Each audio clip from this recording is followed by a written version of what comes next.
du Bordeaux colonial, une émission du réseau Sortir du colonialisme 33 sur la clé des ondes 90.10 et sur la clé des ondes.fr.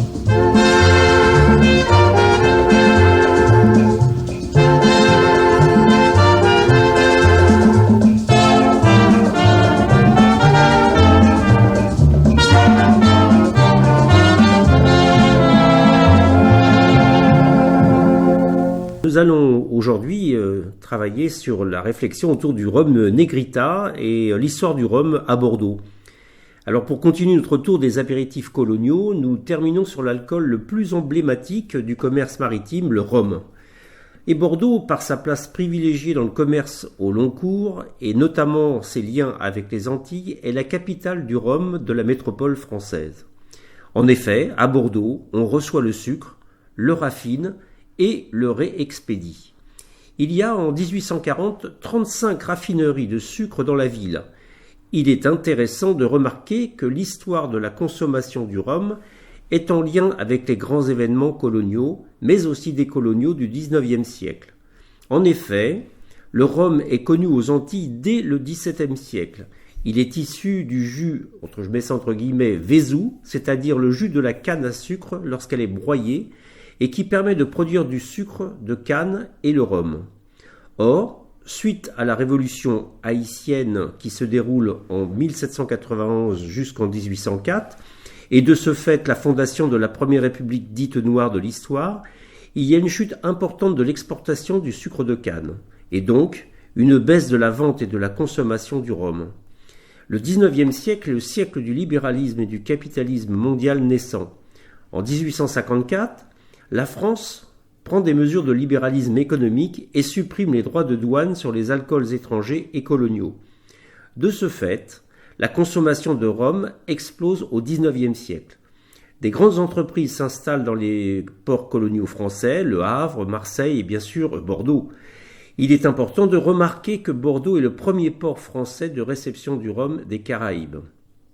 Une place de choix qui incite Paul Bardinet, grand liquoriste, et notamment le créateur du rhum Negrita, à s'installer quai des Chartrons en 1892. Au quai des Chartrons arrivent les navires rumiers en provenance des Antilles. Le rhum Negrita devient rapidement, grâce à des campagnes de publicité efficaces, un produit de la vie courante en France. Nous connaissons tous l'image de cette créole avec un fichu sur la tête. D'ailleurs, par le choix publicitaire, nous pouvons remarquer la survivance de l'imagerie coloniale dans les publicités actuelles. Au XIXe siècle, il y a un fort goût pour l'exotisme. Un poncif de l'imagerie coloniale est une personne noire avec un large sourire, et un exemple bien connu est le tirailleur sénégalais Banania. La femme noire, dans l'imaginaire occidental colonial, est toujours représentée de deux manières, soit la domestique ou l'objet de désir lascive. Et la Negrita, entre guillemets, répond à ces deux fonctions. Dans les premières annonces publicitaires de 1892, la Negrita est une domestique avec un tablier rayé qui offre sur un plateau une bouteille de rhum gigantesque. Dans les années 70, l'affichiste français Jean Villemot prend en charge la campagne de publicité pour la marque et il représente la Negrita nue contre un arbre. Villemot lui-même décrit ce changement. Je cite: « L'humble servante est devenue l'héroïne d'un rêve sensuel.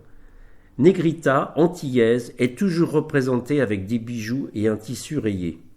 Tissu rayé soit en tablier, soit en fichu. Le motif rayé n'est pas anodin.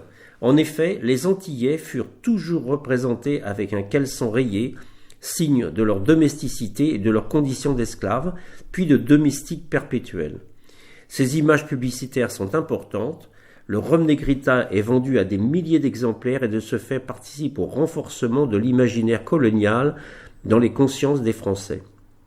Finalement, les produits de consommation courants tels que les alcools sont aussi un moyen d'étudier la prégnance du colonialisme dans la société française et notamment, encore une fois, l'importance de Bordeaux, capitale du rhum et capitale coloniale.